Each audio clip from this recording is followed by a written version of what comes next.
Hello ಸ್ನೇಹಿತರೆ, temple culture of ಕರ್ನಾಟಕಕ್ಕೆ ಸ್ವಾಗತ. ಸಾಧು ಸಂತರೆಲ್ಲ ಇಲ್ಲಿ ವಿಶ್ರಾಂತಿ ಪಡೆಯುತ್ತಿದ್ದಾರೆ.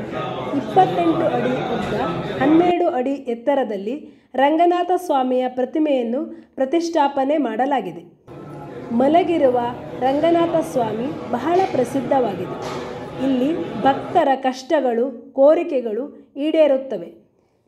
ಇಲ್ಲಿ ನಾವು ಶಿವ ಮತ್ತು ವಿಷ್ಣುವನ್ನು ಏಕಕಾಲದಲ್ಲಿ ನೋಡಬಹುದು. ಶನಿವಾರದಂದು ಶ್ರೀನಿವಾಸ ದೇವರಿಗೆ ಅಭಿಷೇಕ ನಡೆಯುತ್ತದೆ. ಬುಧವಾರದಂದು ರಂಗನಾಥ ಸ್ವಾಮಿಯನ್ನು ಜೇನುತುಪ್ಪದಲ್ಲಿ ಅಭಿಷೇಕ ಮಾಡುತ್ತಾರೆ. ಇದರಿಂದ ಅಂಗಾರಕ ದೋಷಗಳು ನಿವಾರಣೆಯಾಗುತ್ತವೆ.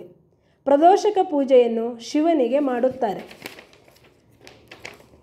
ವೈಕುಂಠ ಏಕಾದಶಿ ಬಹಳ ವಿಜೃಂಭಣೆಯಿಂದ ಮಾಡುತ್ತಾರೆ. ಇಲ್ಲಿ ಅನೇಕ ಮದುವೆ ಕಾರ್ಯಕ್ರಮಗಳು ನಡೆಯುತ್ತವೆ. ಭಕ್ತರು ಭಜನೆಗಳನ್ನು ಮಾಡುತ್ತಾರೆ. ಅನೇಕ ಚಿತ್ರೀಕರಣಗಳು ಸಹ ಇಲ್ಲಿ ನಡೆಯುತ್ತವೆ. ಒಟ್ಟಾರೆಯಾಗಿ ಬಹಳ ವಿಶೇಷವಾದ ದೇವಸ್ಥಾನವಾಗಿದೆ. ಧನ್ಯವಾದಗಳು.